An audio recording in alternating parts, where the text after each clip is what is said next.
Hello बच्चों, how are you? I hope all of you are fine.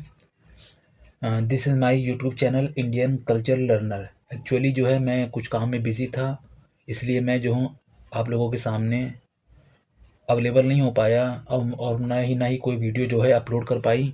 लेकिन बहुत time के बाद अब जो है अपनी इस चैनल को आगे बढ़ाने जा रहा हूँ।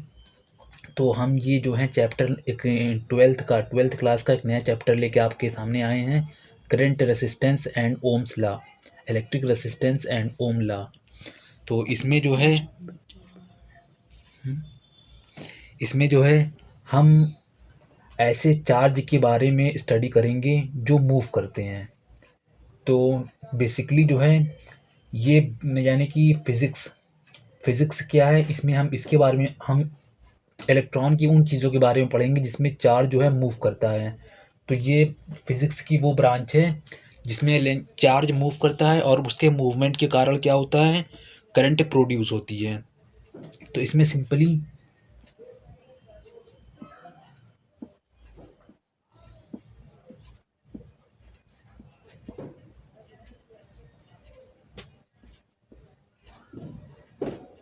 The branch of physics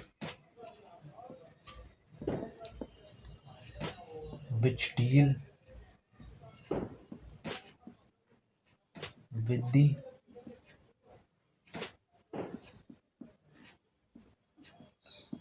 dynamic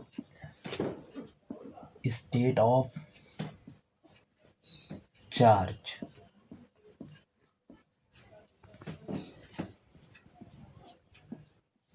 is called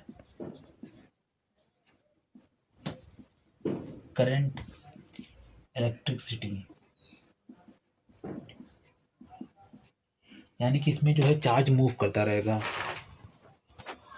अभी तक हम जितनी चीज़ पढ़े हैं उसमें जो है चार्ज स्टैटिक्स था, यानी कि इलेक्ट्रोस्टैटिक्स, लेकिन इसमें जो है चार्ज मूव करेगा।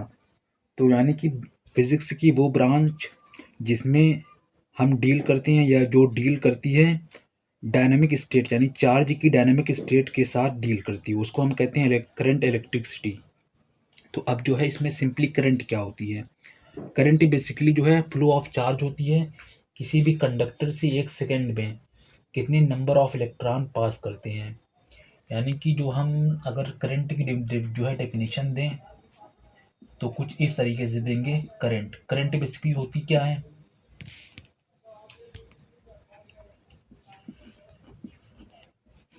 The flow of charge the flow of charge Q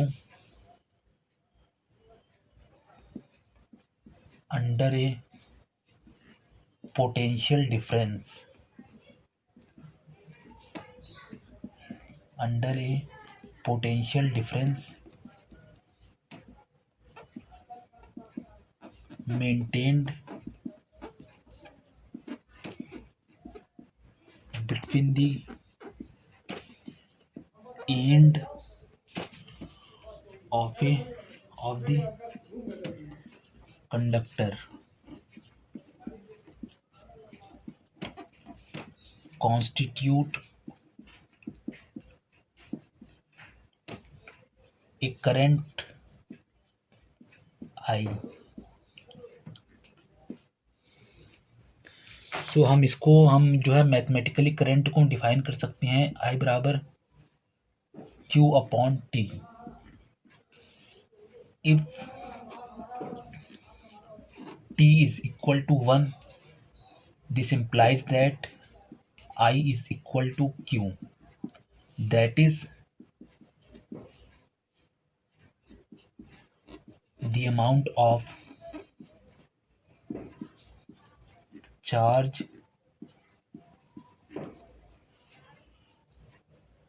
which flow through a conductor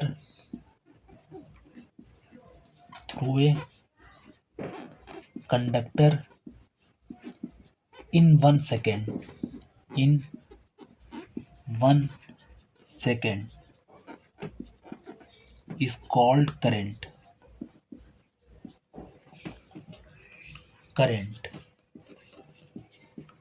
यानी कि अगर हम किसी भी एक पर्टिकुलर अमाउंट ऑफ चार्ज को किसी भी कंडक्टर से पास कराते हैं, तो 1 सेकंड में जितना भी चार्ज उस कंडक्टर से फ्लो करेगा उसको हम क्या कहते हैं? करंट कहते हैं। करंट की यूनिट जो है SI unit of current is ampere, और कूलॉम पर सेकेंड।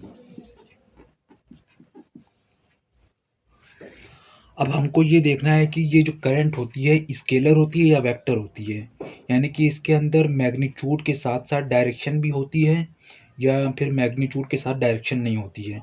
तो करंट बेसिकली जो है वो वेक्टर लॉ ऑफ एडिशन को फॉलो नहीं करती है। यानी कि अगर हम यहाँ पे current is a scalar quantity,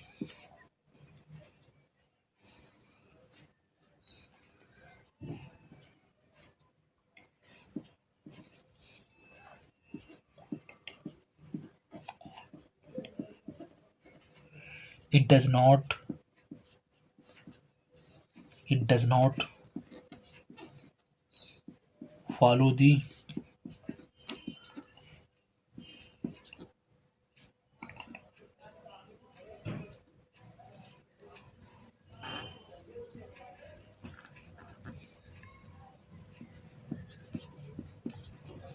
vector law of addition।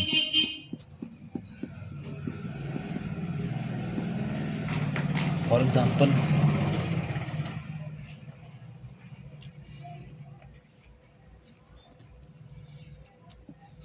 ये 3 एम्पियर की करंट आ रही है और ये 5 एम्पियर की।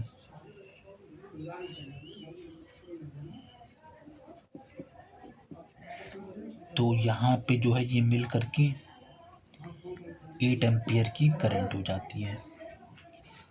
ठीक है। सो इसके बाद हमें पढ़ना है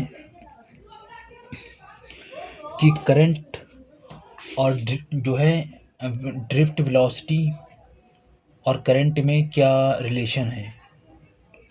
तो ड्रिफ्ट वेलोसिटी और करंट में रिलेशन होता है I बराबर NEAVD।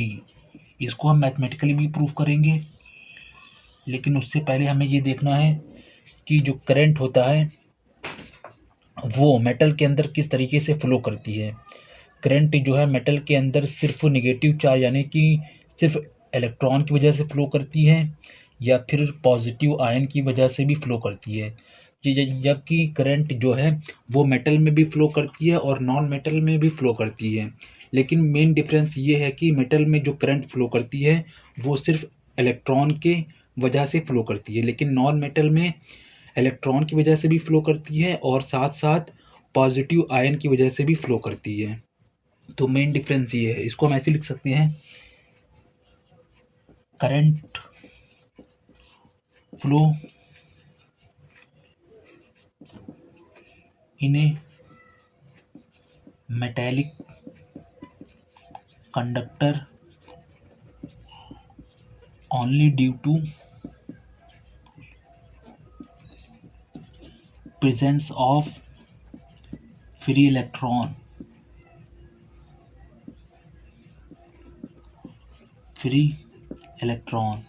whereas in non-metal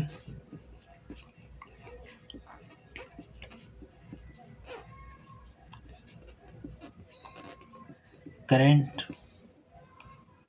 non metal का मीन्स है यहाँ पे लिक्विड और गैस,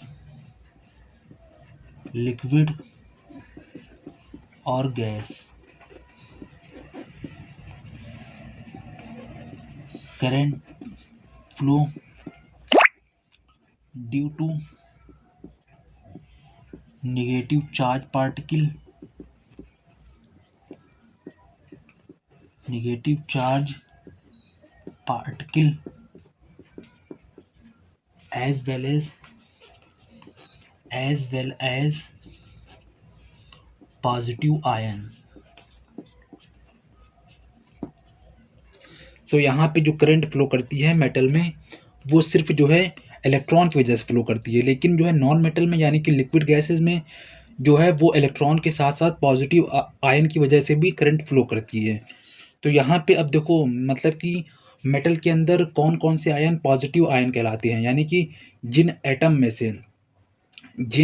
में से इलेक्ट्रॉन निकल जाता है। एटम क्या होता है? एटम का जो है टोटल द्रव्यमान यानी कि टोटल जो मास होता है वो एक सेंटर पर कंसंट्रेट होता है और वो पॉजिटिव होता है, और उसके चारों ओर ऑर्बिट होती है जिसमें इलेक्ट्रॉन फ्लो करता रह जो है रिवॉल्व करता रहता है। तो जिस एटम से, क्योंकि यहाँ पे जो है अगर आउटर मोस्ट जो वैलेंस इलेक्ट्रॉन होता है, आउटर मोस्ट जो इलेक्ट्रॉन होता है वो न्यूक्लियस के साथ बहुत ही फीबल, उसके साथ जो फोर्स ऑफ अट्रैक्शन होता है बहुत ही फीबल होता है।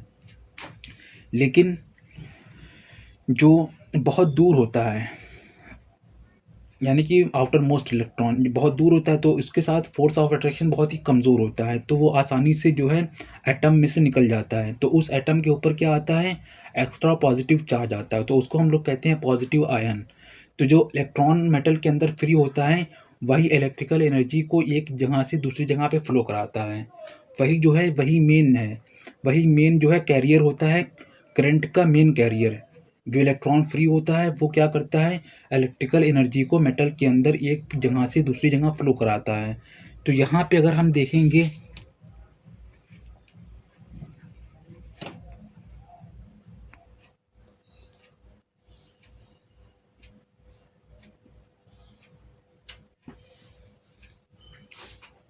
ना ये एक मेटेलिक वायर है। ये क्या है? एक मेटेलिक वायर।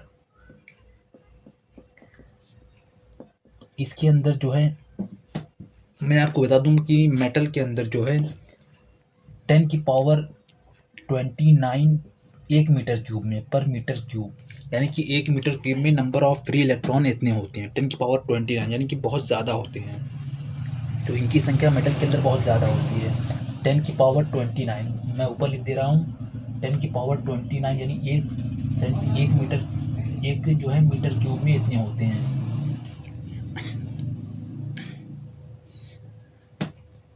एक मीटर क्यूब में 10⁻29 फ्री इलेक्ट्रॉन होते हैं। अब अगर जैसे ये मेटेलिक वायर है और अगर मैं इसको बैटरी से कनेक्ट कर दूं, किससे कनेक्ट कर दूं? बैटरी से।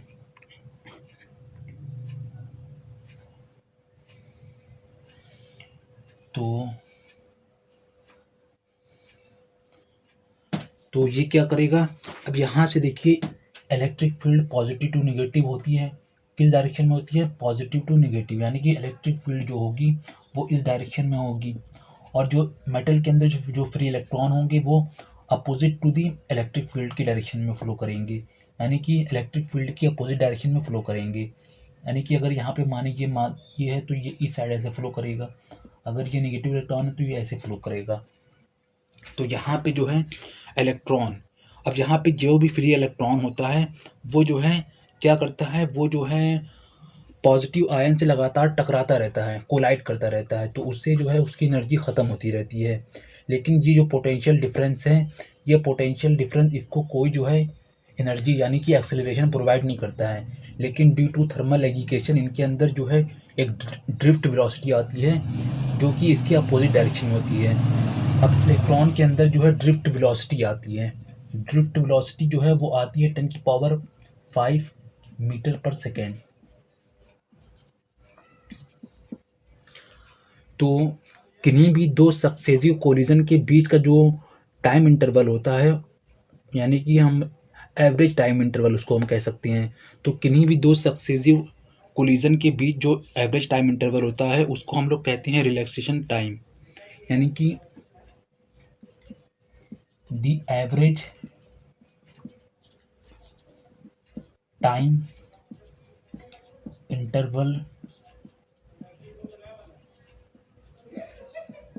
Between two successive collision is called relaxation time. Relaxation time, ये होता है। अब इसके बाद जो है एक और टर्म होता है जिसको हम लोग मीन फ्री पाथ कहते हैं। तो दी एवरेज डिस्टेंस, इसको मैं इन्वर्टेड कॉमा के अंदर क्लोज कर दे रहा हूँ, इसको आप नोट कर लीजिए, ये बहुत ही इंपॉर्टेंट चीज़ है। दी एवरेज डिस्टेंस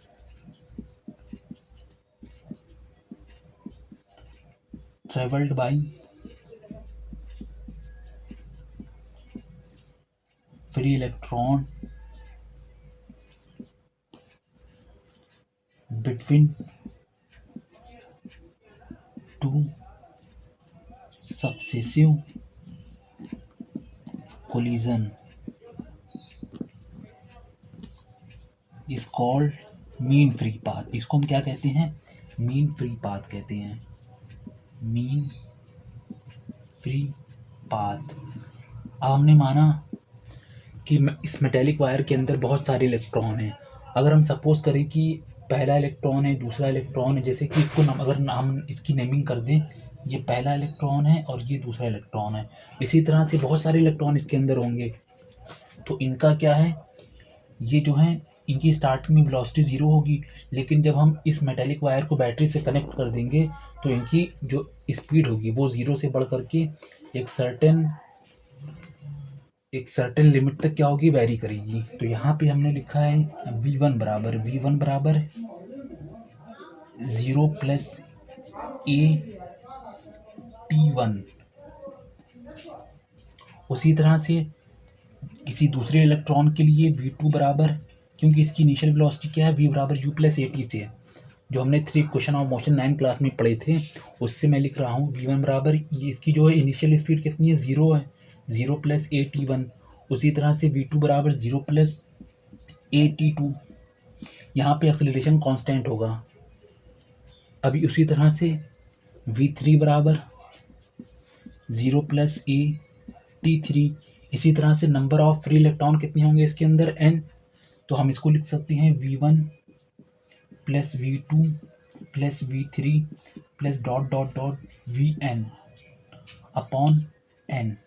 ये क्या हो गया, ये एवरेज स्पीड हो गई, is equal to 0 plus AT1 plus T2 plus T3 dot dot dot Tn। ये क्या हो गया, एवरेज टाइम हो गया।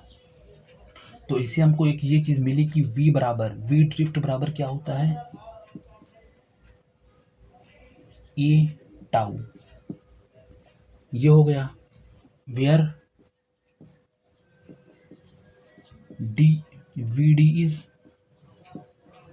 Drift velocity and tau is average time interval. Average time interval.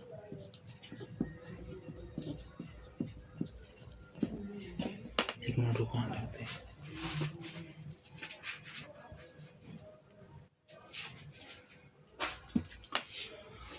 अब हम जैसे कि हमको पता है कि F बराबर क्या होता है,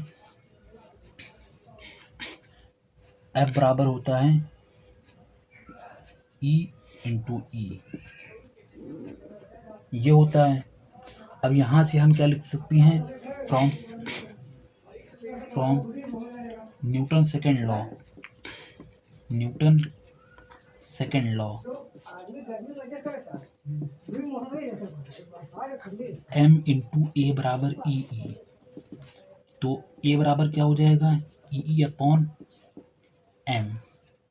तो यहाँ से हम अगर इस a की वैल्यू को इस इक्वेशन में पुटअप कर दें तो हमको क्या मिलेगी, vd की वैल्यू, vd बराबर मिलेगा e upon m into tau. तो हमको यहाँ से मिल जाएगा vd is equal to e tau upon m into e, या फिर vd बराबर हमको मिल जाएगा म्यू ई ई।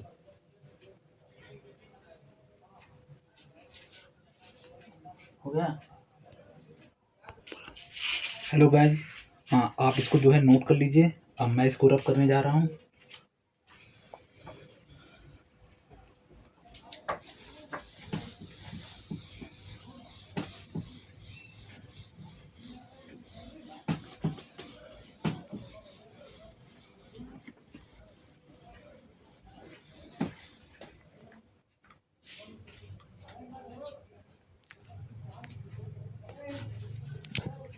तो हमें एक रिलेशन मिला था, V D is equal to mu e upon e. अब हमको जो है रिलेशन देखना है एक और, इसको मानते हैं क्वेश्चन 1। अब हमको रिलेशन देखना है, relation between drift velocity and electric current.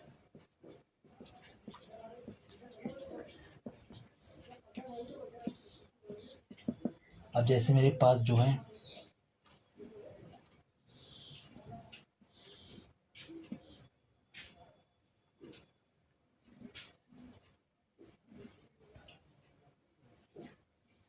मेरे पास ये कंडक्टर है, कंडक्टर, अब इसके अंदर बहुत सारे इलेक्ट्रॉन होंगे। तो अब इसमें जो है नंबर इसमें जो है जो इलेक्ट्रॉन फ्लो कर रहा है, तो इसमें बहुत सारे इलेक्ट्रॉन जो हैं फ्लो कर रहे होंगे।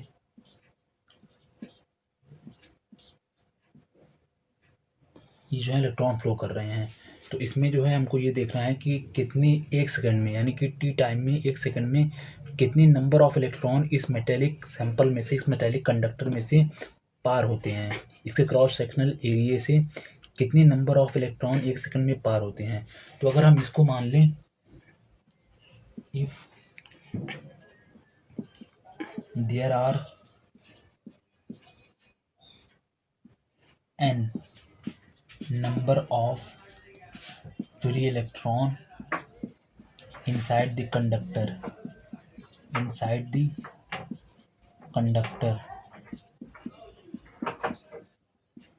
having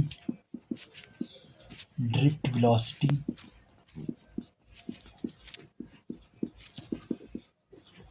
vd and cross sectional area of conductor is A. So number of free electron कितने होंगे, देन अगर इस कंडक्टर का जो है क्रॉस सेक्शनल एरिया ए है, और जो इस कंडक्टर में, इस मेटेलिक वायर में जो इलेक्ट्रॉन, यानी कि जो फ्री इलेक्ट्रॉन फ्लो कर रहे हैं, उनकी ड्रिफ्ट वेलोसिटी वी डी है। तो अब इसमें से एक सेकंड में, यानी कि total number of free electron passing through this conductor in 1 second,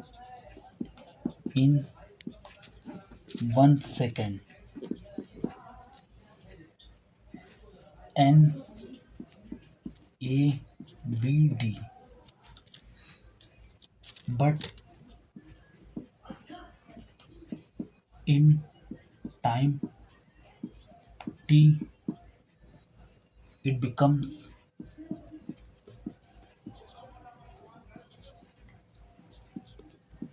n a v d into t.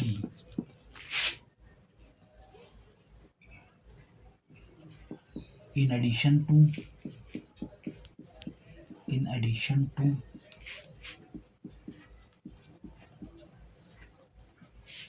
there is E charge on each electron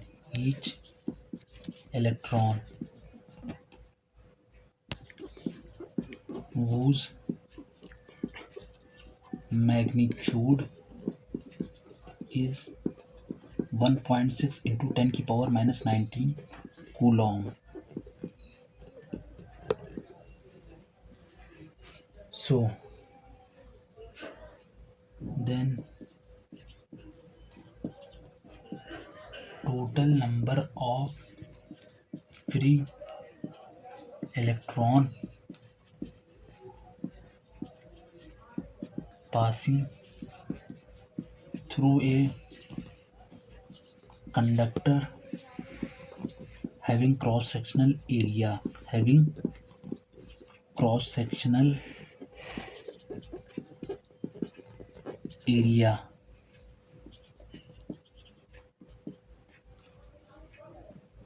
N A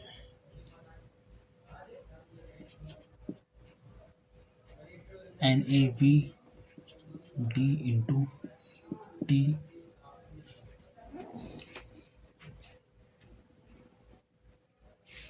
into E. So ये हो गया number of free electron which passing through the metallic wire having cross sectional area capital A.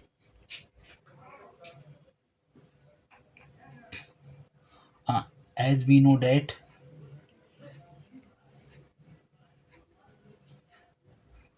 ये है Q, but current क्या होता है, current Q upon T. So NEAVD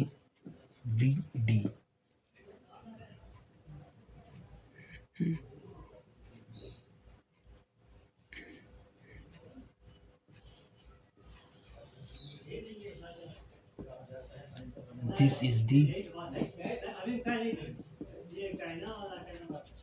required relation between VD and current I. सो बच्चों बस अब यहीं तक मैं रहूँगा. अब इसके आगे जो है नेक्स्ट वीडियो में मिलते हैं. अगर आपको मेरी ये वीडियो पसंद आई हो तो इसे लाइक भी करिए और शेयर भी करिए अपने फ्रेंड के साथ. और अगर आपको किसी एक पर्टिकुलर टॉपिक की पूरी वीडियो चाहिए, पूरी कंप्लीट वीडियो चाहिए, तो कमेंट बॉक्स में ज़रूर उसको लिखें कि किस क्लास की और किस टॉपिक पे आपको वीडियो चाहिए.